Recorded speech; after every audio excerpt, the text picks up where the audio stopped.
ni Pastor ay naniniwala na dapat tapusin na ang armed struggle dito sa Pilipinas. Katulad po ng sinabi ni Tatay Digong, ang kailangan natin sa bansang ito ay law and order. At iyan po ang ipinaglaban ni Pastor Kibuloy.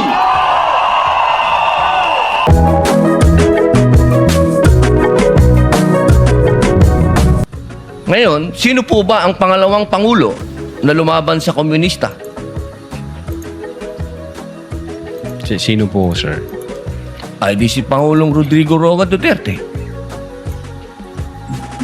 Hindi ba po dapat isipin natin yung Romanov ay tungkol sa threat na pumapasok sa mga pamilya na mga namumuno dito sa ating bayan na lumalaban sa komunista?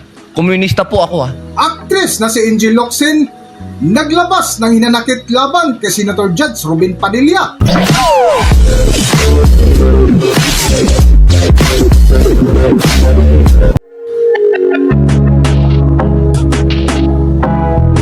Welcome back to Philippine Celebrity Broadcast. Matapos nga ang mahabang panahong pananahimik, aktres na si Angel Locsin naglabas ng hinanakit laban kay Senator Judge Robin Padilla.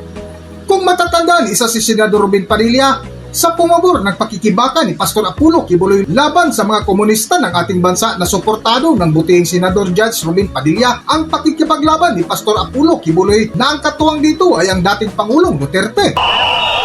Alam niyo po, itong samahan na ito, walang iwanan nito.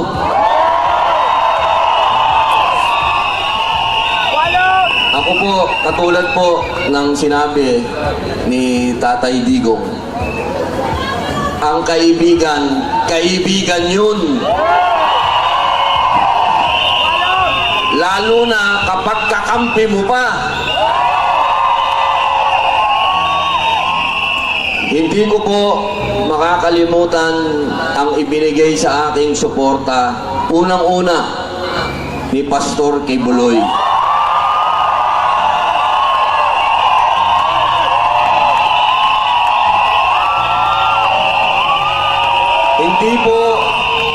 Hindi po dahil sa pogi ako, ha.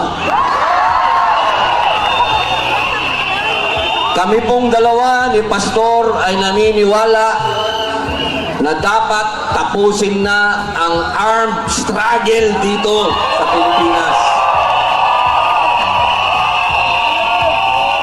Katulad po ng sinabi ni Tatay Digong, ang kailangan natin sa bansang ito ay law and order. At iyan po ang ipinaglaban ni Pastor Kibuloy.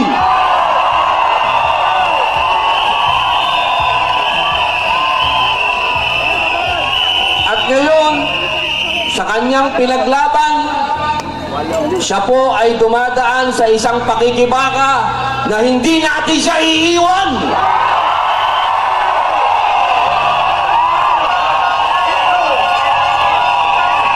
Hindi natin pwedeng iwan ang taong nagsakripisyo sa bayan.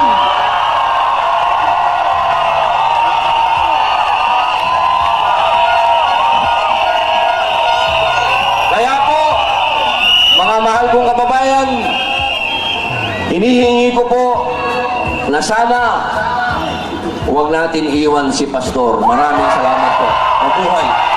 Nitong huling payaga ni Senador Judge Robin Padilla sa Senado kasabay ng impeachment trial ni VP Sara Duterte ay tinanong ng butihing senador ang witness ng taga-usig ng pangalawang pangulo ni si Atty. Jeremy Lotto kung sino ba ang pangalawang pangulo ng bansa na lumaban sa mga komunista.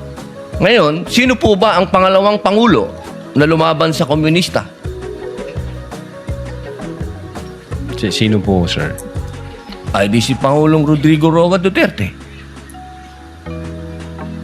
Hindi ba po dapat isipin natin yung Romanov ay tungkol sa threat na pumapasok sa mga pamilya na mga namumuno dito sa ating bayan na lumalaban sa komunista?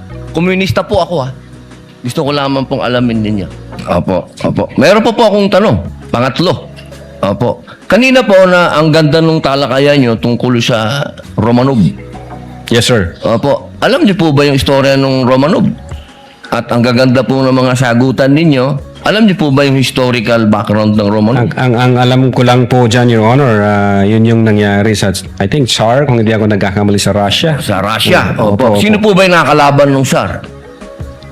Again, hindi ko po maalala, hindi ko po nakita yung buong... Yun.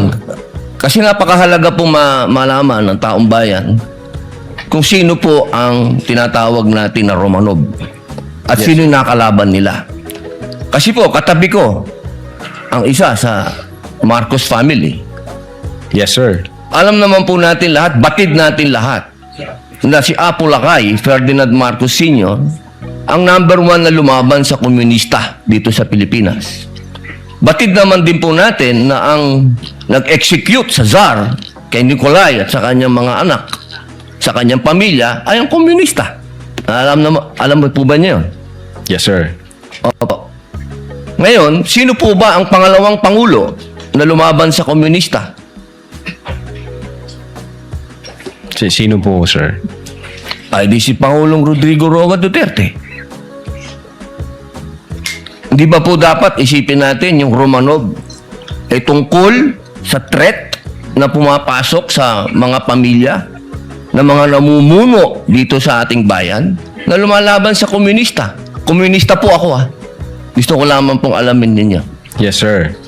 Well, insofar as the investigation on the issue of whether or not may Romanov or operation of Romanov, ang sabi ko po kanina, nasa intelligence service po namin yan. At I think ang makakasagot po niyan, Your Honor, yung director po namin. Opo, kasi nabanggit nyo kanina sa usapan po ninyo si Baste. Yun po yung... Sinasabi nyo po kasi kanina sa usapan po ninyo, sa napakagandang usapan, na yung Romanov, hindi na ipapaliwanag kasi kung ano ba yung ugat nun. Napakahalaga po na alam natin yung ugat. Si Presidente Marcos Sr. ang lumaban sa komunista, kaya nagkaroon ng threat noong 1986. Yes, sir. Ngayon, sinasabi ni Baste na nagkakaroon ng threat sa kanilang pamilya sapagkat alam naman nating lahat na ang nagpatuloy ng paglaban sa komunista pagkatapos ni Pangulong Rodrigo Roa Duterte ay si Inday Sara Duterte, ang ating Vice President. Sumasang-ayon po ba kayo doon? Wala po akong personal knowledge, sir. Ay, bakit po kayo walang personal knowledge? Eh, yun po ang sumunod na assignment ng ating Vice Presidente pagkaupo niya. Siya po ang nag-take over ng NTF-ELCAC. Hindi po alam ng NBI yun. Well, nag-NTF-ELCAC siya, pero yung factual circumstances doon, Factual, wala pa po akong... wala po kayong...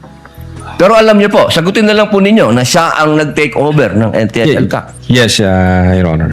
Opo. Isa na lang po, ginoong tagapamahalang Kukum. Sabi niyo po kanina, ulitin ko lang po, gusto ko lang pong malaman uli. Inamin niyo po na wala kayong personal knowledge tungkol dun sa threat ng Pangulo.